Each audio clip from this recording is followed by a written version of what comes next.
Rádio Ensinamentos dos Mestres Ascensos. Programas com perguntas e respostas, entrevistas, aulas e depoimentos, com Maria Lúcia Vieira e Paulo Rodrigues Simões, transmitindo os ensinamentos dos Mestres Ascensos da Grande Fraternidade Branca. Estes programas foram gravados entre 2007 e 2019. Vamos começar os nossos e-mails de hoje com o Marco. Ele diz: vivo cansado, meu corpo sempre com dor. Não sou doente, muito triste, não satisfeito com minha profissão, depressão, tristeza e dívidas. Como podem me ajudar?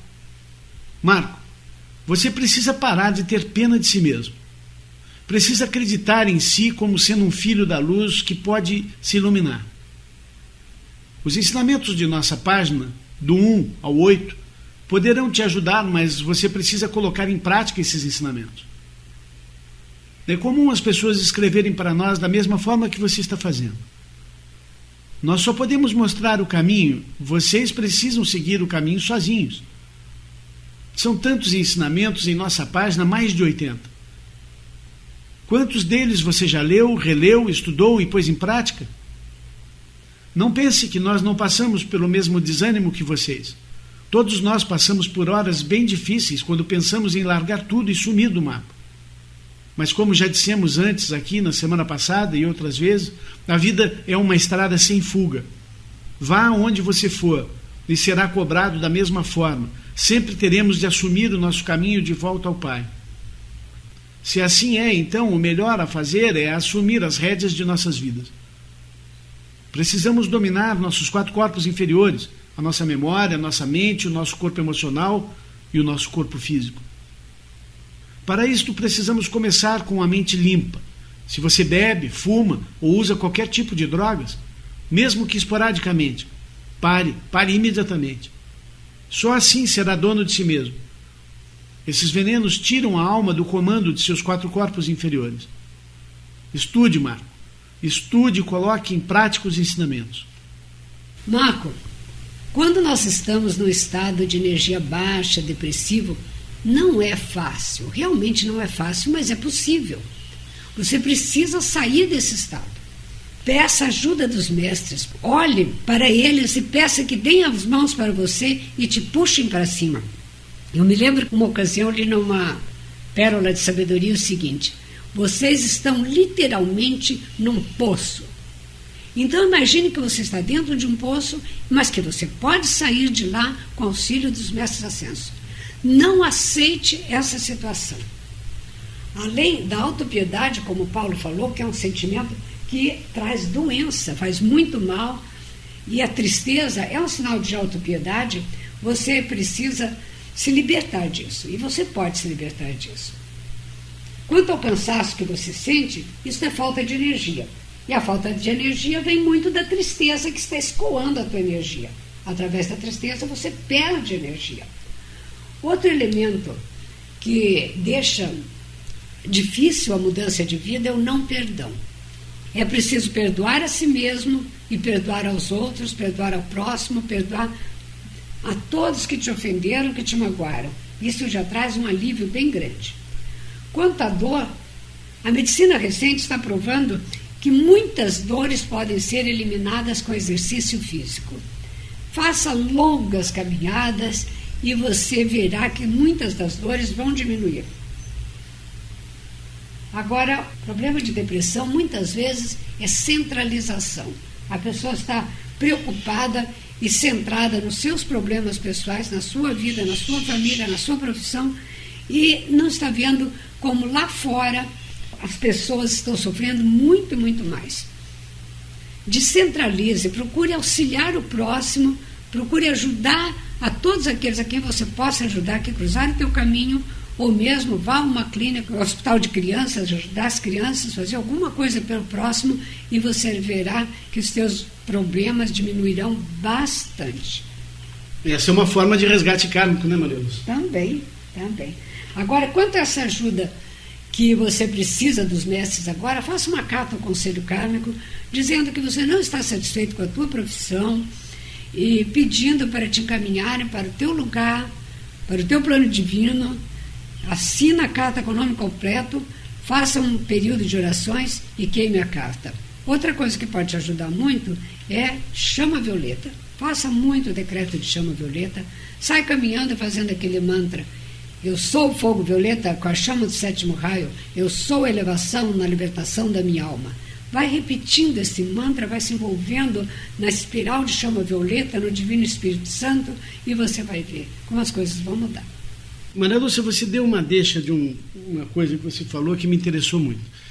A questão do perdão. E eu quero relacionar a questão do perdão com a questão financeira. É muito comum pessoas ficarem magoadas com uma falta de oportunidade que aquele parente, aquele pai, aquela mãe que tem dinheiro não deu para aquele que não tem dinheiro. E as pessoas ficam tão magoadas e presas àquela falta de oportunidade que aquele parente não lhes deu, que elas não enxergam outra porta de liberdade financeira em suas vidas. Não enxergam.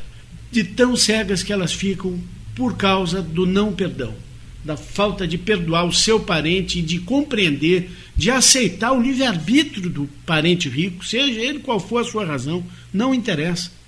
Né? Mas esse tipo de sentimento bloqueia novas oportunidades financeiras. E eu tenho certeza que isso ocorre com muita gente. Ah, meu pai não me deu aquela oportunidade, meu pai é muito rico, eu não tenho dinheiro, e aí você não acha mais nada, porque você acha que o dinheiro tem que vir daquele pai que não te deu, daquele tio que é rico que não te deu oportunidade, e aí você fechou a porta, nenhuma outra serve. E aí a depressão é uma consequência lógica dos seus atos. E o não perdão é mágoa, e a mágoa bloqueia o fluir da abastança. Além do que, Marco, tristeza é carregar coisas do passado. Você está triste certamente por coisas que ocorreram, que você está lamentando que passou. Mas é preciso viver o presente, porque carregar mágoas do passado, tristezas, fica muito pesado. Nós precisamos viver aqui e agora. A próxima pergunta é do Félix. Ele diz assim: prezados Maria Lúcia e Paulo, que a energia dos mestres ascensionados, Jesus, São Germain, São Miguel, iluminem nossos mundos. Gostaria que me esclarecessem qual o significado da minha atenção estar sempre sendo direcionada aos relógios quando estes estão marcando horários específicos, como 11h11, 22h22, 17h17, etc. E o que devemos fazer neste momento de sincronização? Muito obrigado, eu sou Félix. Félix, durante alguns anos da minha vida sempre acontecia assim. Eu olhava para o relógio bem quando os ponteiros estavam assim como você descreveu. Penso que era a minha expectativa deste fato que o causava. Não acho que seja nada em especial. Hoje acontece raramente. Você já perguntou ao seu Santo Cristo pessoal sobre o assunto? A próxima pergunta vem da Rejane. Ela diz assim: olá, Paulo e Lúcia. Estou muito feliz por aprender com vocês. Participei durante muitos anos de uma religião, mas quando encontrei o livro de ouro de Saint Germain, tomei um novo rumo na minha vida, na qual estou muito feliz. Tenho livros e decretos da Summit, mas por não ter ainda muito conhecimento, tenho algumas dúvidas. Uma delas é sobre a prática de cultuar os nossos antepassados e ter aprendido que quando não estamos bem é porque os nossos antepassados não estão e que somos responsáveis por eles, e que se um antepassado for um traficante, criminoso, etc., vou ter que pagar por isso. Paulo, você saberia me dizer algo sobre este assunto? Desde já agradeço a grande oportunidade de poder aprender mais. Um grande abraço, eu sou Rejane. Rejane, você foi dos decretos da Summit diretamente para a prática de cultuar os antepassados. Eu não conheço nada nos livros e decretos ou ensinamentos de Elizabeth e Mark Prophet que ensine a cultuar antepassados. A única maneira de sermos responsáveis pelos maus atos de nossos antepassados é se eles foram uma de nossas encarnações, ou então se em encarnação passada nós fomos o mau exemplo que os fez agir errado. Encarnamos muitas vezes na mesma família, Rejane. Nossa presença em nossa família pode dar bons exemplos ou maus exemplos, ajudando a melhorar ou a piorar a mandala da família. Para resgatar seu karma familiar, comece relacionando-se bem com sua família atual. Com certeza, muitos deles são seus antepassados, vivendo o aqui e agora. Podemos orar para que os anjos ajudem os antepassados, se pensamos neles, mas só isso, nada de tentar comunicação com eles. Isso é contato astral e os mestres desaprovam isso. A próxima pergunta vem do José Francisco de Salvador. Ele diz: Paulo e Maria Lúcia, eu estava refletindo sobre o sutil e nefasto hábito da crítica, condenação e julgamento, que são perversões do poder divino e equivalem à magia negra. E observando o meu próprio comportamento, notei que é um hábito enraizado em nós e muito negativo. Porém, confesso que, mesmo conhecendo os ensinamentos, vejo quanto é difícil me libertar totalmente dessa energia pervertida. É mais ou menos assim: eu noto algum comportamento de pessoas e, como não concordo e acho errado, critico, quando não verbalmente, critico mentalmente. Eu pergunto: como posso deixar até mesmo de pensar de forma crítica se vejo os comportamentos errôneos ao meu redor, sendo que alguns deles me atingem diretamente? Muito obrigado, Francisco, Salvador, Bahia. Francisco, este é o grande ensinamento, e não é à toa que está no topo do relógio cósmico.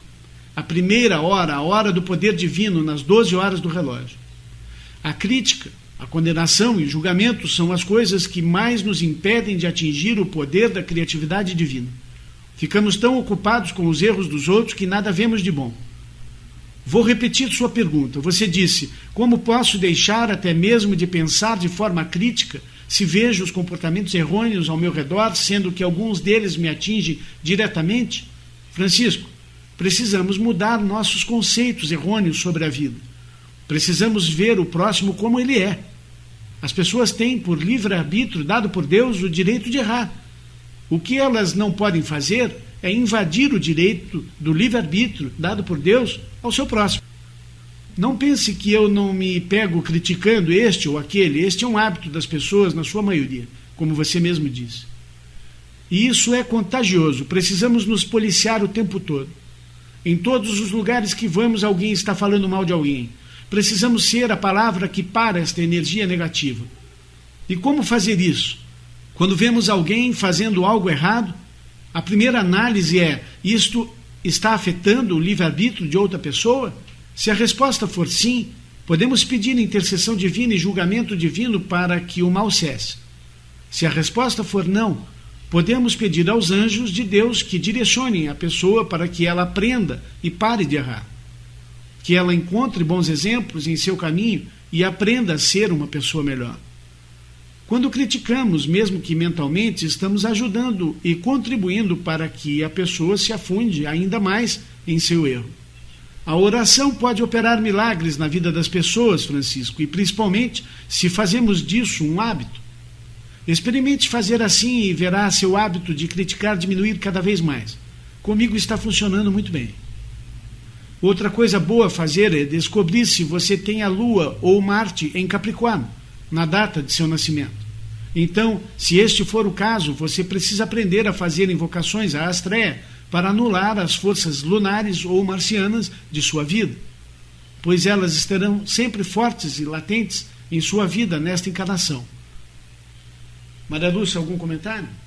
Sim, gostaria sim de fazer algum comentário, porque este é um assunto muito profundo, muito intenso, que afeta, como você mesmo disse, a maioria dos filhos da luz. O que é crítica, condenação e julgamento? Por que a magia negra? É magia negra porque cada vez que o indivíduo critica o outro, ele coloca uma grade daquilo no outro. Ou seja, se uma pessoa chama o outro de irresponsável e ele não for irresponsável, este indivíduo estará colocando uma grade, uma semente de irresponsabilidade naquele. Um véu, poderia ser assim, Maria Lúcia? Poderia. Prendendo. Se ele for, estará fortalecendo aquilo. Se você chamar alguém de alcoólatra, você estará reforçando este vício na pessoa. E isso é gravíssimo. Isso cria muito karma. Isso atrasa muito a evolução espiritual. Portanto, precisamos deixar isso absolutamente de lado. Outra coisa, a crítica, condenação e julgamento tem sua raiz no luciferianismo, no orgulho. O orgulho de Lúcifer que se rebelou contra Deus. Isso é um veneno destilado sobre a humanidade. E nós precisamos nos libertar disso até o fim. É tremendamente perigoso.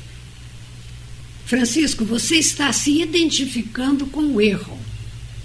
Se você tentar desenvolver o senso de comensurabilidade, que é, ao invés de olhar para os outros, olhar para baixo e ver o erro dos outros, experimente olhar para os mestres e ver a distância que falta para você percorrer e chegar até eles, porque você pode chegar até onde eles chegaram.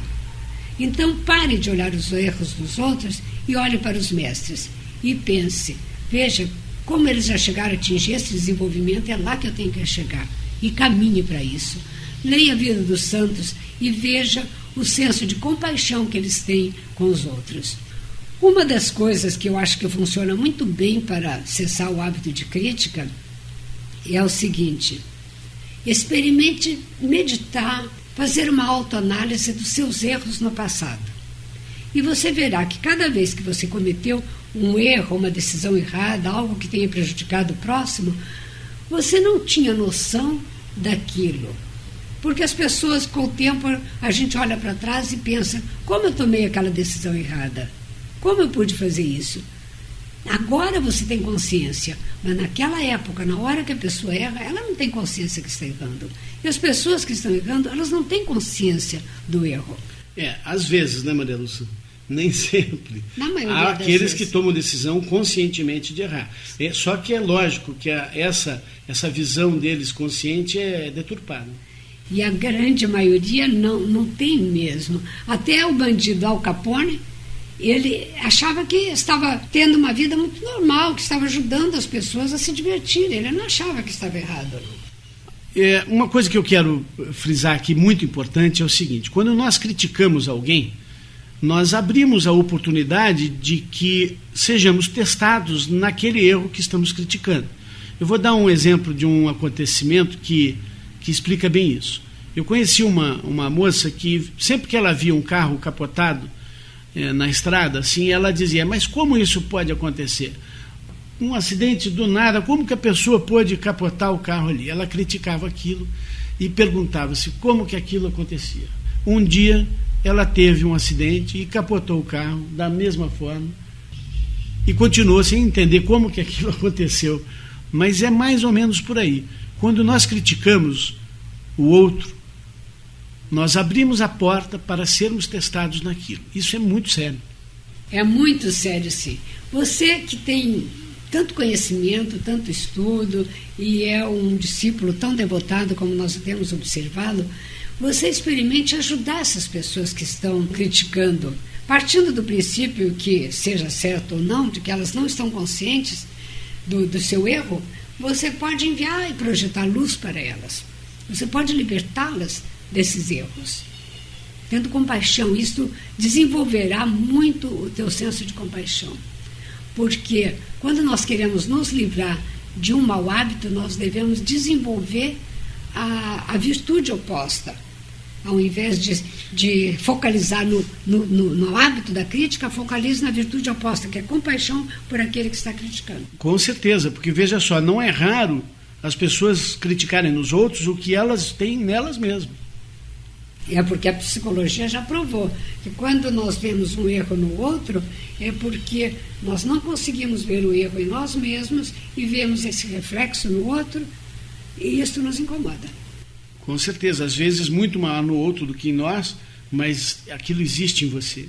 E isso é que tem que ser mudado e não no outro. O Francisco continua com mais uma pergunta. Paulo, você afirma em seu site que Yogananda é um mestre ascenso. Como você pode afirmar isso? Eu sou um admirador da obra dele e sei que foi um homem de espiritualidade elevada, mas para ser um mestre ascenso é necessário preencher alguns requisitos. E até onde eu sei, somente através de um mensageiro poderíamos saber se ele ascendeu ou não. Sabemos que há almas que atingem um nível elevado de desenvolvimento espiritual, porém não ascendem, ou pior, não conseguem repetir a mesma elevação em outra encarnação, chegando até mesmo a caírem. Francisco, eu e Maria Lúcia jamais dissemos que uma pessoa ascensionou sem a certeza de que um mensageiro dos mestres trouxe essa informação de alguma forma para nós. Na Summit em Montana, todos os Chelas sabem disso. Yogananda é o mestre ascenso. A lista de nomes da hierarquia celestial, que foi elaborada pelo grupo de estudos da Summit de Minnesota, um dos mais conceituados dos Estados Unidos, contém o nome de Yogananda como ser cósmico ascenso. Yogananda é citado em vários ditados dos mestres ascensos, vários. Só para citar um deles, o poderoso Vitória fala da presença de Yogananda ao seu lado, juntamente com Babaji e Mataji, durante um ditado, dizendo que eles estavam ali para envolver os Chelas presentes em sua chama sagrada. Isso você encontra na Pérola de Sabedoria, volume 20, número 21. Yogananda, quando estava em vida, disse a seus seguidores que não faria ditados através de mensageiros, após sua partida para o outro mundo. Talvez esta seja a razão de não termos nenhum ditado dele.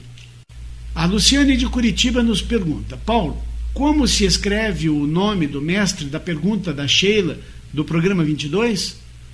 Ray of Light? Paulo, esse programa é maravilhoso demais. Obrigada, Luciane Curitiba. Luciane, é Ray de raio, raio de luz, raio. R-A-Y. Hífen, O, hífen, light, de luz, em inglês. Ray of Light. Outra pergunta da Luciane de Curitiba, ela diz: Olá, Paulo e Maria Lúcia, me perdoe a pergunta muito boba, mas realmente eu nunca tinha visto isto até começar a estudar com vocês. Por que vocês colocam on, o nome de um mestre, e on antes do nome de vocês, quando terminam um e-mail? Eu até já formei uma opinião, mas gostaria que você falasse sobre o assunto. Grata sempre, paz e luz a todos, Luciane Curitiba. Luciane, eu comecei com isto um dia, cansado de ver o mesmo namastê no final dos e-mails do Chelas. Namastê no final, todo mundo coloca namastê. Busquei algo diferente para terminar meus e-mails. Elizabeth ensina a fazer Om Shiva Om 108 vezes. Om Shiva Om Shiva Om Shiva Om Shiva Om. E eu faço isso há muitos anos. Om é uma força materializadora da energia espiritual. Se você une o Om ao nome de um mestre, então você está trazendo esta força da presença eletrônica do mestre até você e a quem mais ler o seu e-mail. A escolha do nome do mestre que utilizará depende do assunto que estiver no e-mail. A Sheila do Rio de Janeiro pergunta se Surya é o mesmo que o Lord Maitreya, Sr. Maitreya, porque ela leu no livro Instruções do Mestre Ascensionado, Saint Germain, da Ponte para a Liberdade, no volume 4, capítulo 5, folhas 43, último parágrafo, assim: a grande presença Surya, bem-aventurado Surya, que é o mesmo Lord Maitreya, é uma grande inteligência do grande Sol central, Sol espiritual. Ele recomeçará em breve sua atividade sobre a Terra. Surya é um foco independente como o Ciclopeia e os senhores da chama de Vênus.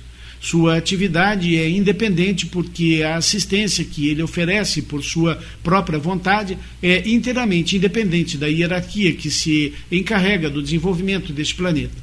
Sheila, eu nunca li nada que confirmasse isso. Nos ditados que tenho de Surya, falando de Maitreya, e de Maitreya falando de Surya, está claro que são dois seres diferentes. A ligação que eles têm em comum é que um mantém o foco do grande Sol central em Sírios e o outro mantém este foco diretamente para nós aqui na Terra. Maitreya é praticamente físico entre nós. Ele representa o Cristo cósmico para a Terra e para todos os filhos da luz que estão buscando seguir o caminho da ascensão. Jesus, quando falava Pai, falava com Maitreya. Estudei a escola de Maitreya em Montana e sei que este texto do livro está errado. Pode estar inclusive mal traduzido. Podemos dizer que Maitreya é o mesmo na Terra que Surya em Sírios, mas não são o mesmo ser, com certeza. Nós também precisamos entender esses pequenos desencontros de tradução, ou de um livro para outro, de uma escola para outra, são insignificantes. O importante que o discípulo tem que pensar é focalizar na sua autotranscendência. Os mestres estão nos ensinando a autotranscendência, transcender do eu inferior para o eu superior. Isto é o importante na nossa senda e nos ensinamentos dos mestres ascensos. O resto é de só menos importância. Uma coisa como essa não tem importância. Maria Lúcia, mas a pergunta é válida. Aqui é um local de perguntas e respostas, a curiosidade é válida, né? Mas eu concordo com você, a gente tem que focar mais na nossa evolução do que nessas diferenças, que nem sempre são bem explicadas. Por exemplo, nós sabemos que a Ponte para a Liberdade publica os livros do movimento Eu Sou. Nem sempre nós temos noção, quando vemos esses livros, da sua origem, de quem foi o mensageiro que disse isso, ou quem foi o tradutor. Até a tradução sempre, às vezes, pode estar deturpada. Traduzir esses livros não é muito fácil. Não. A tradução pode comprometer e muito o conceito, o real conceito. O que eu estou falando, Paulo, não quero dizer que seja um problema da Sheila ou não. O que eu quero dizer é que muitas vezes pessoas até se afastam dos ensinamentos dos mestres, porque uma escola diz que o dia do primeiro raio é este, a outra escola diz que o dia do primeiro raio é aquele, e deixam de progredir espiritualmente por uma bobagem, entendeu? A Ângela de Belo Horizonte escreveu o seguinte: queridos, muito queridos Paulo e Maria Lúcia, ouvindo vocês falarem tudo o que é bom fazermos, fico com vontade de praticar absolutamente tudo. Mas como isto é possível com tantos afazeres, já lhes disse uma vez que vou levando a vida sempre em companhia da luz dos anjos e mestres, acordando e logo pedindo as bênçãos divinas para os meus, para mim e para o planeta. Mas não me sobra tempo e nem oportunidades para decretar as tantas vezes que gostaria. Estou aqui novamente buscando respostas nos ensinamentos dos mestres para os meus anseios. Gostaria de saber de vocês se realmente podemos atuar na vida de pessoas que estão nos vícios da maldade, egoísmo, etc. Dá uma canseira danada ficar orando, decretando e assistir às coisas ruins, persistindo. Quando pensamos ter obtido alguma vitória, volta todo o problema. Sabe? Parece coisa de novela que a gente vê o mal atuando todo o tempo e só no finalzinho o bem aparece. Paulo e Maria Lúcia, qual é o melhor decreto para fazer quando a coisa parece estar fora de controle? Tanta mentira que precisa ser desmascarada, orgulhos e ódios destruídos, poderosos vencidos e principalmente afastar as oportunidades que se beneficiam dos infortúnios dos outros? Desde já muito agradecida por ler, por transmitir, por tudo, enfim, de maravilhoso que a existência de vocês proporciona a todos nós ouvintes. Abraços, Deus lhes abençoe sempre. Eu sou Ângela de Belo Horizonte. Ângela, nós todos estamos sofrendo, estamos em Armagedon e esta guerra espiritual já se tornou física há muito tempo. Na guerra, nem sempre fazemos o que queremos, mas sim o que podemos fazer. Já houve tempo que eu fazia horas e horas de decretos, mas não tenho mais conseguido esse tempo. Busco viver uma vida espiritual e, graças a Deus, minha missão é espiritual. Penso que cada um de nós precisa fazer a sua parte, mas sem sofrer pelos que não o fazem. Como na guerra física, se sofremos demais pelos que sofrem, acabamos loucos e descontrolados. A única maneira de sermos úteis a Deus é se mantivermos a nossa serenidade e o autocontrole e, acima de tudo, o foco na presença Eu Sou. Se focarmos o sofrimento dos outros, estaremos nos afundando nas ilusões que os prendem. Comandos parastréis São Miguel são os de maior poder de libertação astral. A chama violeta é a grande libertação da ilusão kármica. Mas lembre-se de que as pessoas têm livre-arbítrio e não sabem que existe uma guerra espiritual acontecendo. Pegue a sua espada e lute, Ângela, mas saiba ouvir o comando central que é a luz dos mestres e da sua própria presença Eu Sou. Saiba ouvir quando deve parar e quando deve continuar a orar por alguém. Ângela, ninguém tem tempo de praticar todos os ensinamentos dos mestres ascensos como gostaria. Isso é assim mesmo. Mas nós fazemos tudo o que podemos, sempre nos empenhando em melhorar, e isso você faz. Quanto a isso, não se preocupe mais, como o Paulo falou. Agora, quanto à harmonia do lar, se você quer harmonizar o teu lar, se você quer ajudar as pessoas, procure ajudar a si mesmo. Não há outra maneira. Pare de se preocupar em harmonizar o outro, porque isso está baixando a tua energia, está fazendo você se sentir cansada. Não se preocupe mais com os outros. O resultado da oração não é o que importa. Tente elevar a tua energia e esta é a forma de você ajudar muito a sua família. E dentro desta casa conturbada, você pode criar a sua arena de harmonia. Você pode permanecer imperturbável dentro desse ambiente. E esta tua paz irá irradiar-se para os outros. Mas você está querendo que as coisas sejam como você quer. Você não está aceitando o karma. Você não está aceitando a situação. E isto é resistência. Resistência é sinal de dor. Resistência bloqueia a tua caminhada na luz. Não focalize mais nos outros, focalize na tua presença, eu sou. Caminhe, faça durante o dia de trabalho, com a tua atenção na presença, eu sou, você está orando. Não se preocupe, as coisas irão bem. A Leila de Varginha nos escreveu com algumas perguntas. Ela diz: bom dia, Paulo, Maria Lúcia, paz e luz. Meu nome é Leila, sou guardiã da chama e moro em Varginha. Tenho levado muito a sério os estudos e também os momentos diários de oração. Já estudava sobre os mestres há algum tempo, mas a energia é diferente depois que comecei a praticar os ensinamentos. Estou precisando de suas orientações. Já faz algum tempo que tenho tido dores de cabeça quase que diárias. Já fui em vários médicos, mas não tem adiantado, pois as dores continuam. Invoco a chama violeta todos os dias e também o raio verde para que toda a saúde se manifeste. Mas até agora as dores continuam constantes. Sinto que isso suga minhas energias, tira minha concentração e me deixa muito cansado. Estou sentindo que tem algo errado com a minha energia vital. O que posso fazer para resolver esta situação?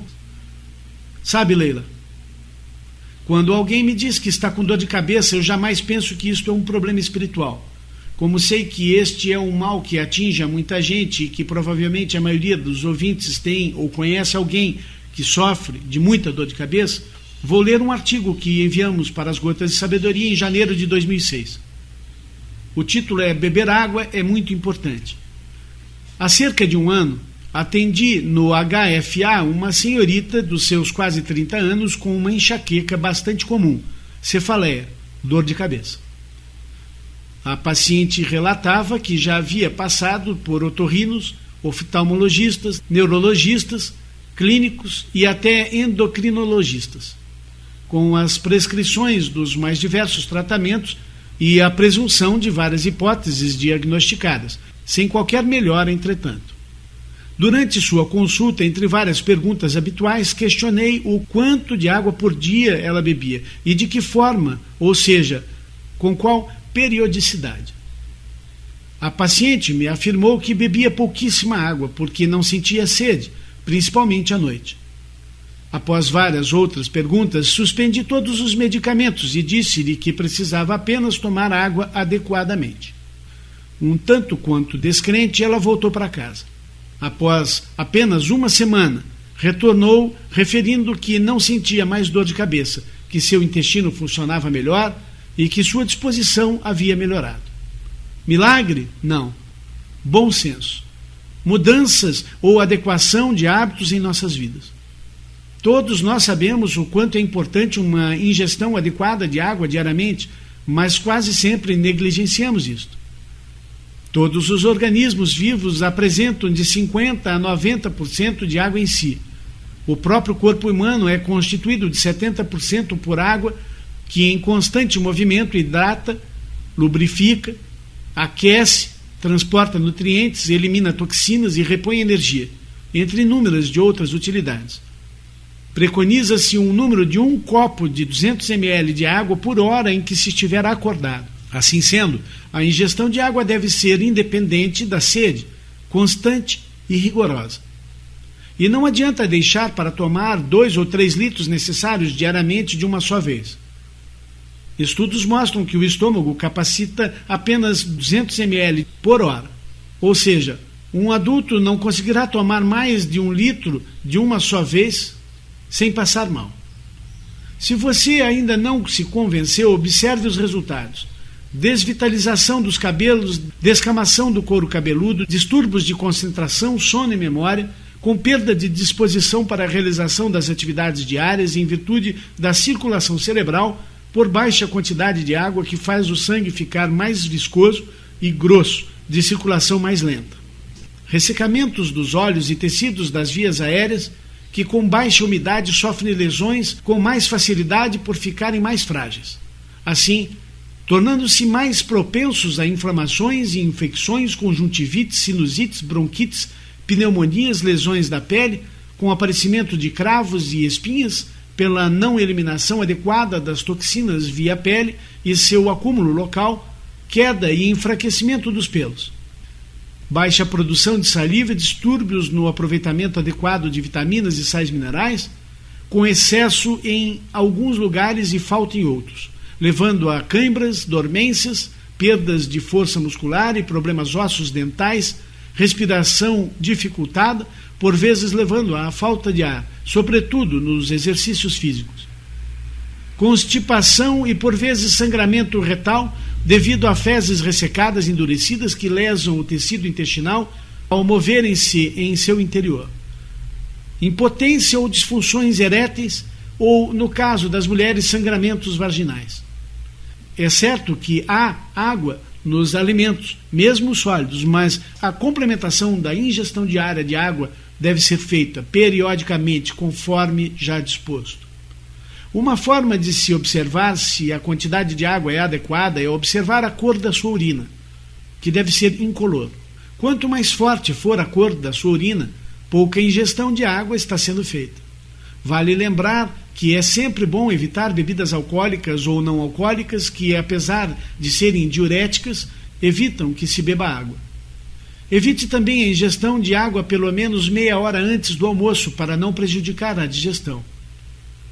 Uma curiosidade, há trabalhos científicos evidenciando que muitos tratamentos com medicações orais, sobretudo anticoncepcionais, terapia de reposição hormonal e antihipertensivos, não alcançam o devido sucesso em virtude da baixa ingestão de água por parte do paciente. Isto se deveria tanto à má circulação da substância pelo corpo, quanto à má absorção da mesma no intestino. Processo este dependente da água como veículo de transporte para a substância.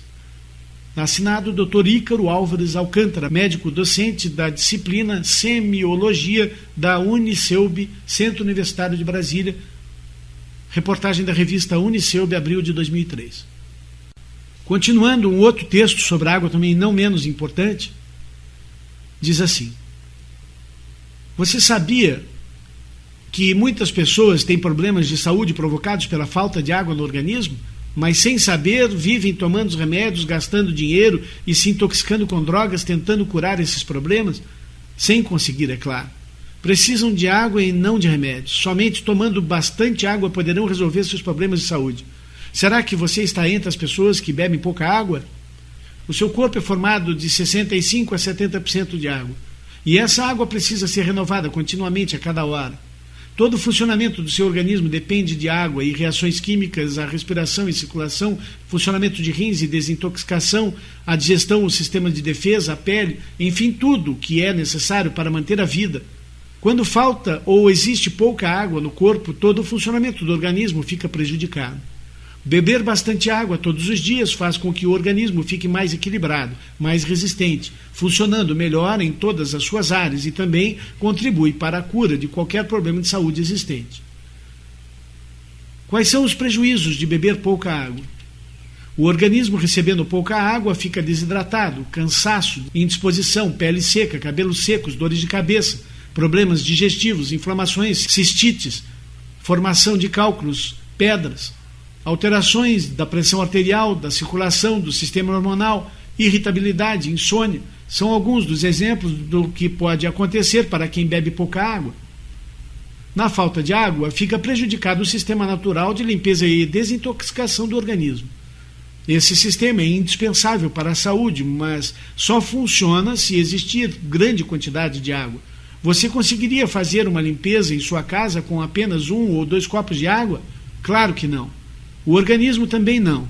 Se há pouca água, não é possível fazer as eliminações e limpezas necessárias. Assim, ficam retidas dentro do corpo substâncias tóxicas prejudiciais, contribuindo para o aparecimento das mais variadas doenças. E qual é a quantidade de água que se deve beber por dia?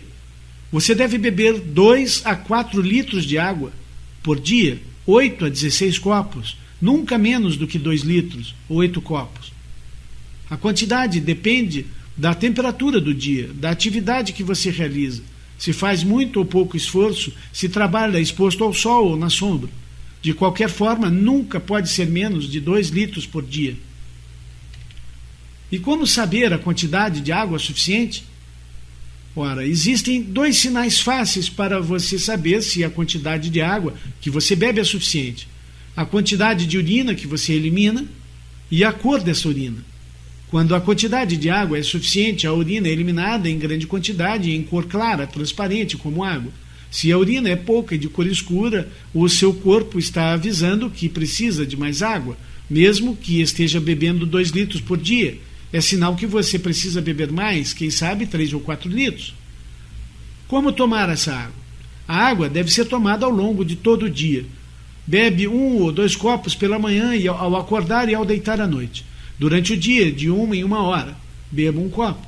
Beba água mesmo que não tenha sede, pois isso não significa que seu organismo não precisa de água. O ideal é não beber água junto com as refeições, pois isso atrapalha a digestão. Beba meia hora antes e 1 hora após as refeições. Muitos não bebem água porque esquecem disso. Por isso, coloque a água ao seu alcance, perto de você, no local do trabalho, na sua mesa, no quarto à noite, na viagem, de maneira em que você a veja sempre e lembre-se de tomá-la. Aos poucos você vai se acostumando até não mais esquecer e sentir até falta dela. E tem que ser água? Sim, tem que ser água. A água é um líquido ideal para a hidratação do organismo e não deve ser substituída por outros líquidos, tais como refrigerantes, chás e sucos. Concluindo, entenda a importância de beber 2 a 4 litros de água por dia. Sua saúde vai mudar. Muitos problemas que você sente poderão desaparecer somente porque você passa a beber água que seu organismo precisa. Tome a sua decisão agora. Vou beber 2 a 4 litros de água por dia. Vou beber 1 copo de água de 1 em 1 hora, mesmo que eu não tenha sede. Vou manter o meu corpo bem hidratado. A água é vida, a água é defesa, a água é desintoxicação, a água é boa disposição, a água é saúde. É isso aí. Paulo, já que você falou em água, vamos lembrar que a água quente, como ela é tomada no Oriente, é muito boa para a saúde. 1 copo de água bem esperta pela manhã, água morna, 1 hora após a refeição, é de um efeito incrível. Nós temos transmitido esse ensinamento para pessoas que nos retornam agradecidas, dizendo quanto que foi bem para elas. Tenho ouvido muito relato das pessoas dizendo que tem sido muito, muito bom mesmo. A Leila continua as suas perguntas. Aqui em Varginha estamos tendo um problema muito sério com os pernilongos. Usamos repelentes, mas eles não são muito resistentes e sinto que estão agressivos demais. Não morrem e não vão embora. Estão atrapalhando bastante nossas noites de sono. Sei que usar repelente já é errado. Como posso resolver isso estando em harmonia com a natureza? Há comandos e orações que possam ajudar? Há quem pedir ajuda? Aguardo o retorno. Fique com a luz radiante dos mestres com amor. Namastê, Leila. Leila, por que acha que o repelente é errado? Porque faz mal à sua pele ou porque mata os pernilongos? Com o aumento dos casos de dengue em nosso país, precisamos nos proteger e colocar inseticida em nossos quartos antes de dormir. É, no mínimo, bom senso. Coloque antes e depois de meia hora entre no quarto. Aqueles aparelhos que ficam ligados na parede não inspiram confiança e podem ser ruins à saúde. Maria Lúcia é a única pessoa que eu conheço, Leila, que pede a Deus que os pernilongos não a perturbem e eles nem chegam perto dela, não é, Maria Lúcia? Mas não é só isso não, Paulo. Eu também tomo complexo B porque os médicos dizem que você tomando complexo B, os pernilongos se afastam ou não chegam. Por alguma razão não gostam de você. Isso aí é meio polêmico, Maria Lúcia. Tem pessoas que discordam disso, mas você faz orações para os pernilongos não te atacarem, que eu sei. Conte direito essa história. Sim, é claro, a gente tem que pedir tudo o que precisa. Eu não sei se a Leila estava dizendo que o repelente não funciona, ou se ela não quer usar o repelente. Outra coisa que ela pode usar é tela, nada, janela. Os pernilongos só entram às 5 da tarde. O quarto pode ficar aberto o dia todo. A partir das 5 você desce a tela e fecha seu quarto. Vem estudar conosco no grupo de estudos virtual Eu Sou Luz, pelo endereço eusouluz.com.br. Participe com sua doação para que possamos levar os ensinamentos para mais e mais pessoas, pelo site doe.eusouluz.com.br ou pelo Pix contato@eusouluz.com.br. Agradecemos a participação de todos e pedimos para que inscrevam-se no canal e clique no sininho para que vocês possam então receber o alerta para cada vídeo que liberarmos por aqui. Até um próximo vídeo.